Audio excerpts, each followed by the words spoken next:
warahmatullahi wabarakatuh. Izin memperkenalkan diri, nama saya Arya Lesti Juliani dari kelompok 2 dan teman saya Arsita Dialuki Ramadhani dan Dea Ayu Oktavia. Di sini kami akan membahas tentang sholat. Sholat merupakan salah satu tiang bangunan Islam. Begitu pentingnya arti sebuah tiang dalam suatu bangunan yang bernama Islam, sehingga tak akan mungkin untuk ditinggalkan. Meninggalkan sholat sama dengan merobohkan pondasi agama. Dengan sholat, maka kita akan terjaga dari perbuatan yang keji dan munkar, seperti dalam firman Allah Subhanahu wa Ta'ala, yang artinya, sesungguhnya sholat itu mencegah dari perbuatan-perbuatan keji dan munkar, dan sesungguhnya mengingat Allah adalah lebih besar keutamaannya dari ibadah-ibadah lainnya, dan Allah mengetahui apa yang kamu kerjakan. Surat Al-Ankabut ayat 45. Pengertian sholat. Sholat merupakan salah satu kewajiban bagi kaum muslimin yang sudah balik berakal dan harus dikerjakan bagi seorang mukmin dalam keadaan bagaimanapun. Sholat merupakan rukun Islam yang kedua setelah syahadat. Sholat wajib yang harus didirikan dalam sehari semalam sebanyak 5 kali berjumlah 17 rakaat. Sholat tersebut wajib dilaksanakan oleh muslim balik tanpa terkecuali, baik dalam keadaan sehat maupun sakit, dalam keadaan susah maupun senang, lapang maupun sempit. Menurut bahasa, sholat berarti doa atau rahmat. Sholat dalam arti doa bisa ditemukan dalam surat At-Taubah ayat 103 yang artinya, ambillah zakat dari harta mereka guna membersihkan dan mensucikan mereka dan berdoalah untuk mereka. Sesungguhnya doamu itu menumbuhkan ketentraman jiwa bagi mereka. Allah Maha mendengar, Maha mengetahui. Surat At-Taubah ayat 103. Sedangkan pengertian istilah sholat adalah suatu ibadah yang terdiri dari ucapan dan perbuatan tertentu yang dibuka dengan takbir dan ditutup dengan salam. Sholat dalam Islam mempunyai arti penting dan kedudukan yang sangat istimewa.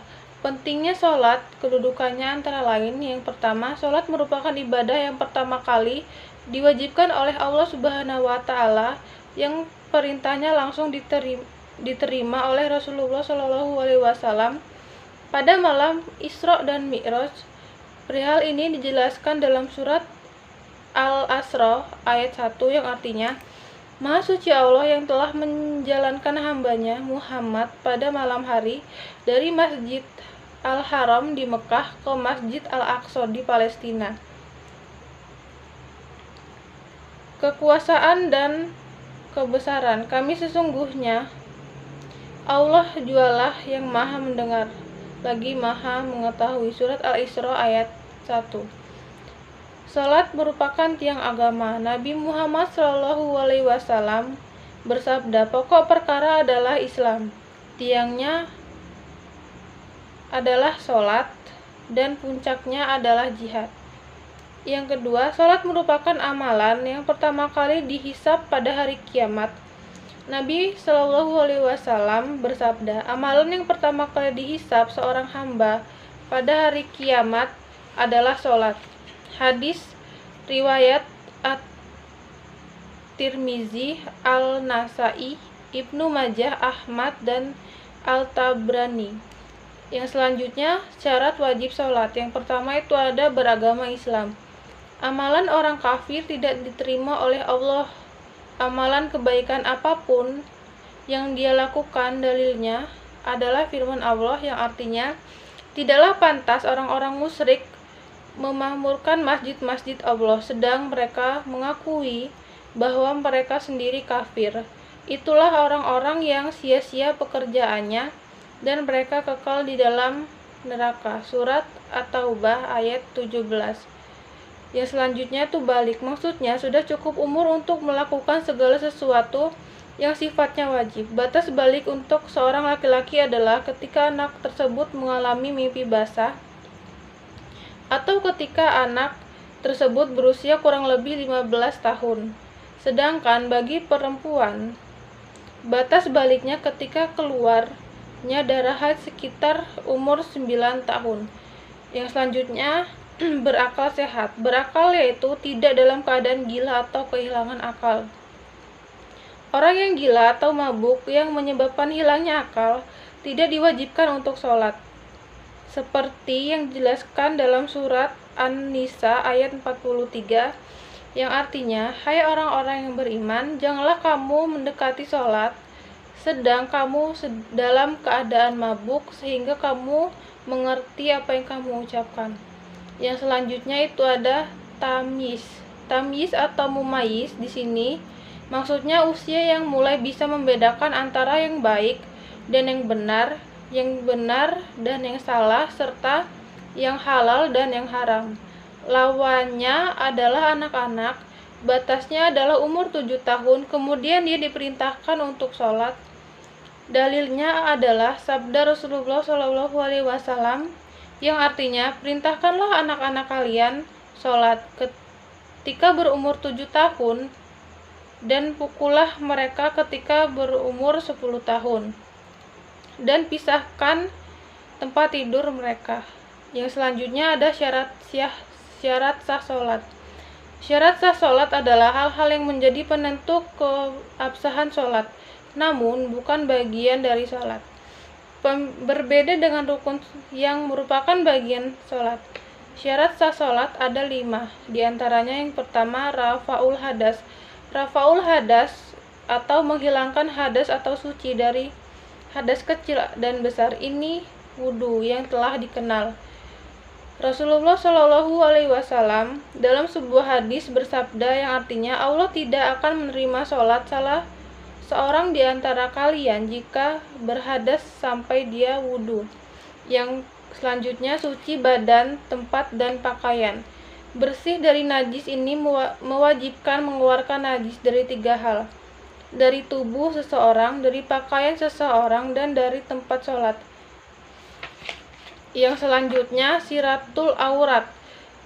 Para ahli sepakat batalnya sholat orang yang telanjang sedangkan dia mampu menutupi auratnya. Batasan aurat bagi laki-laki adalah dari pusar sampai lutut, dan hal itu berlaku juga untuk wanita. Seluruh tubuhnya adalah aurat kecuali wajah. Yang keempat, masuk waktu sholat. Dalil untuk ketentuan ini berdasarkan firman Allah yang artinya, maka apabila kamu telah menyelesaikan sholatmu, ingatlah Allah di waktu berdiri, di waktu duduk, di waktu berbaring. Kemudian apabila kamu telah merasa aman, maka dirikanlah sholat itu sebagaimana biasa. Sesungguhnya sholat itu adalah fardu yang ditentukan waktunya atas orang-orang beriman. Surat An-Nisa ayat 103. Adapun ketentuan waktu sholat fardu sebagai berikut. Waktu sholat zuhur dimulai dari tergelincirnya matahari dari tengah-tengah langit ke arah barat dan berakhir ketika bayangan suatu benda menyamai ukuran panjang dengan benda tersebut. Waktu sholat asar dimulai ketika bayangan dari suatu benda melebihi ukuran panjang dari benda tersebut dan berakhir ketika matahari terbenam. Waktu sholat maghrib, waktu sholat isya, dan waktu sholat subuh. Yang terakhir itu menghadap kiblat. Assalamualaikum warahmatullahi wabarakatuh. Perkenalkan, nama saya Arsita Dialuki Ramadhani. Baik, saya akan menjelaskan tentang rukun sholat. Rukun sholat itu ialah perkara-perkara yang wajib kita lakukan dalam kegiatan. Rukun sholat yaitu sebagai berikut. Yang pertama, berdiri bagi yang mampu. Diisyaratkan harus berdiri dengan punggung tegak lurus. Itu berdiri bagi yang mampu. Yang kedua, niat. Jadi kita harus, jika sholat fardu, wajib menentukan jenis sholat.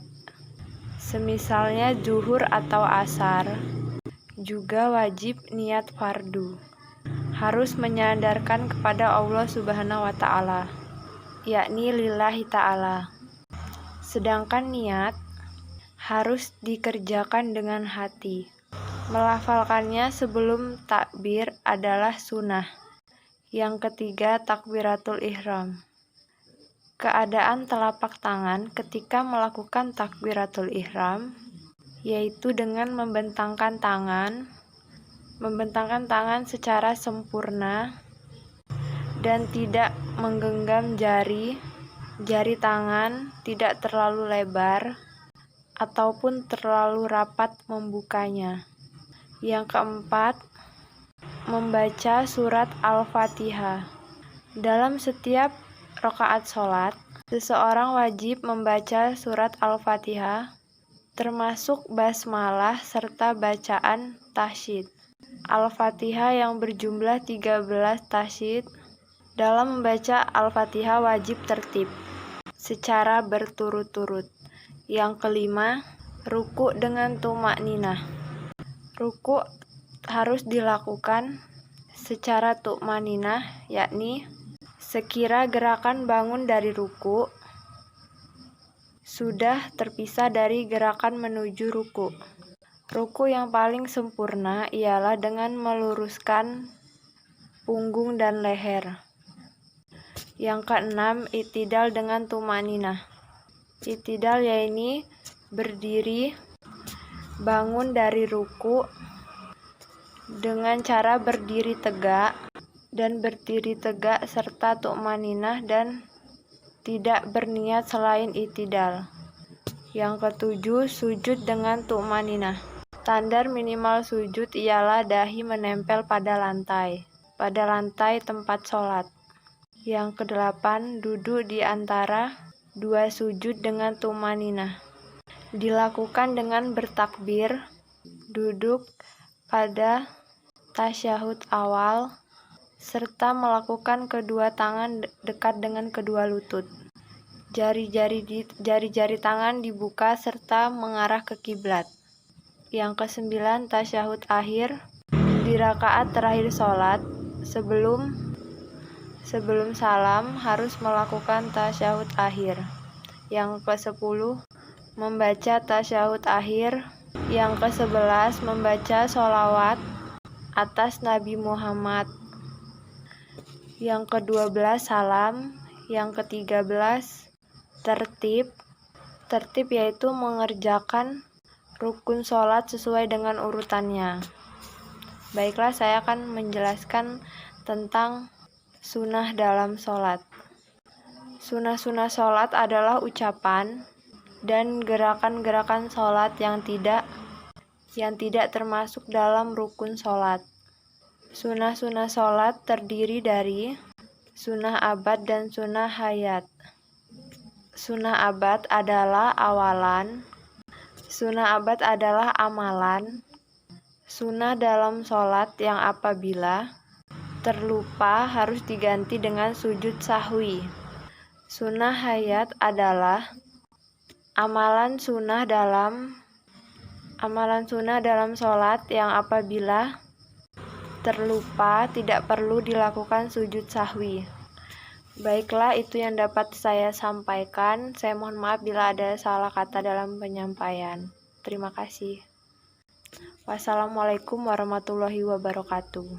Assalamualaikum warahmatullahi wabarakatuh. Perkenalkan, nama saya Dea Ayulkesia, NPM 19111000 di PGMI kelas B semester 3. Baiklah, di sini saya akan mempresentasikan hasil kelompok kami yang berjudul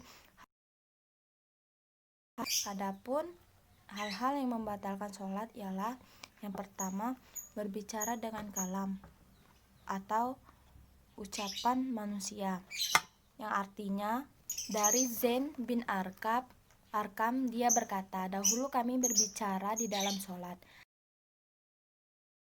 Ada temannya yang ada di sampingnya di dalam sholat, sehingga turun ayat, berdirilah untuk Allah di dalam sholatmu dengan khusyuk. Al-Baqarah ayat 230.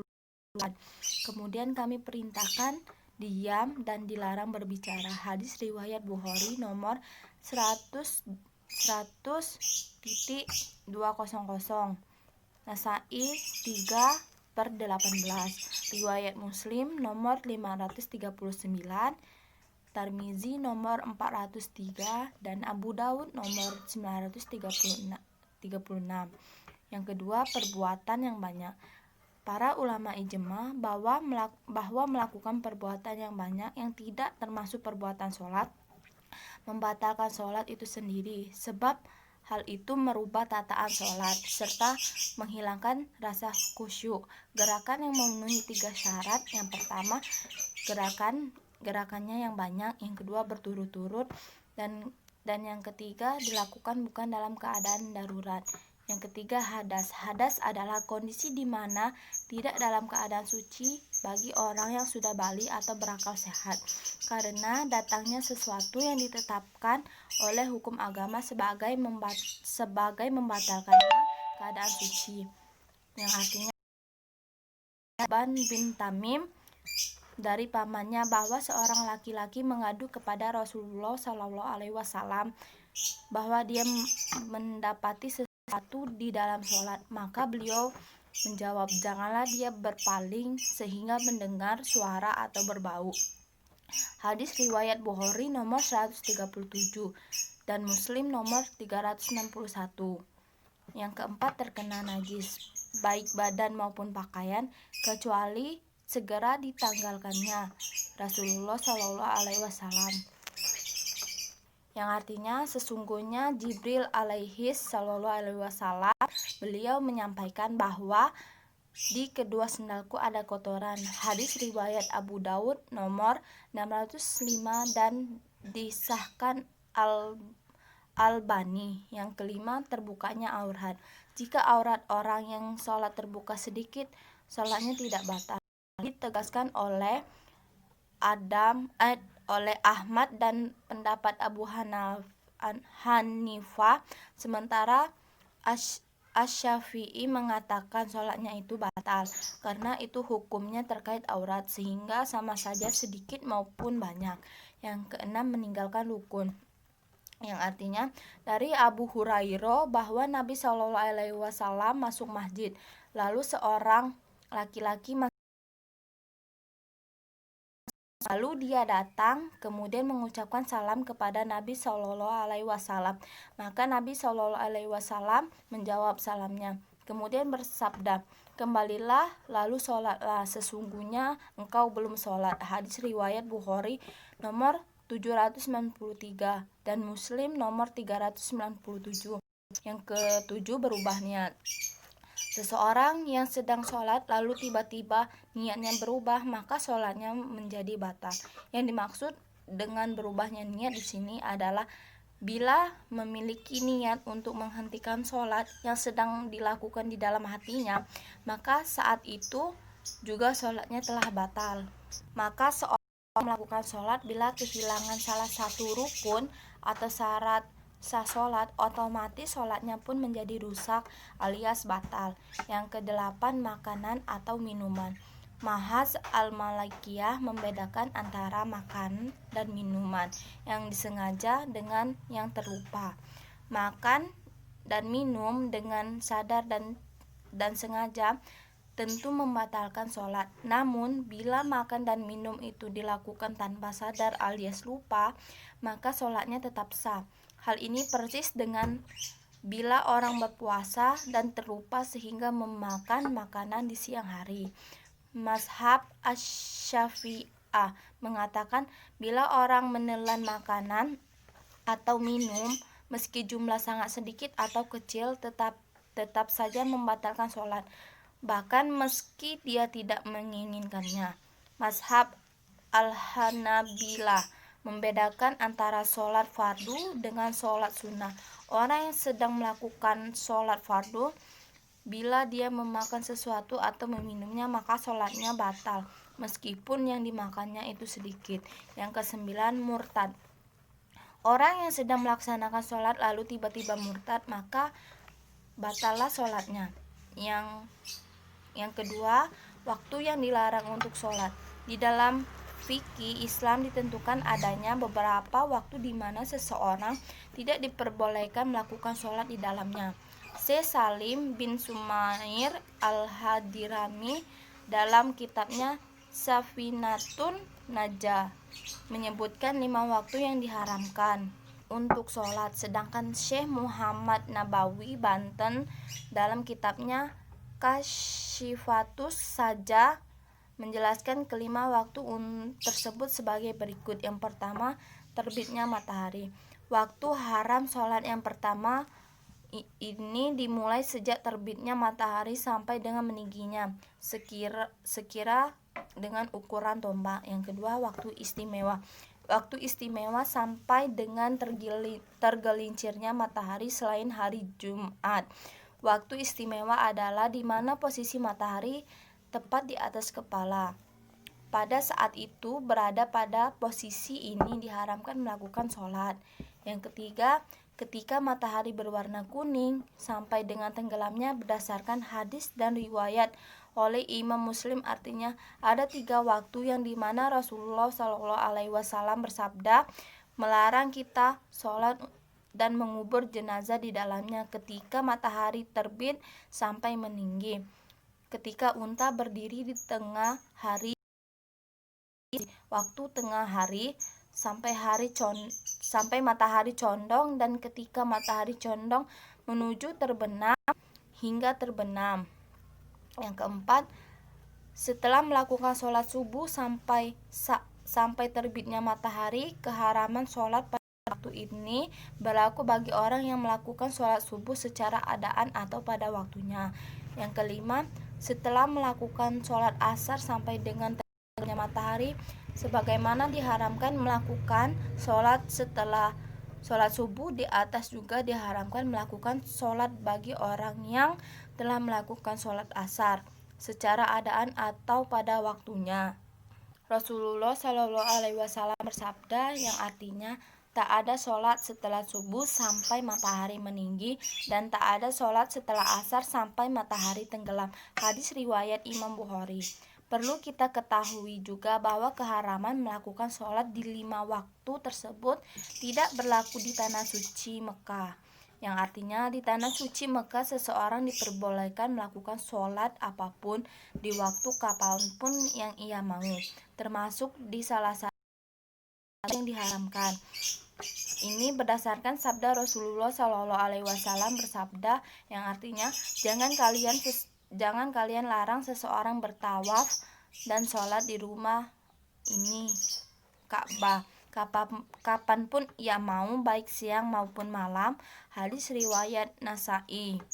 Adapun di Madinah berlaku hukum karena umumnya tempat tidak seperti di kota Mekah. Saya akhiri, wabillahi taufiq wal hidayah. Wassalamualaikum warahmatullahi wabarakatuh.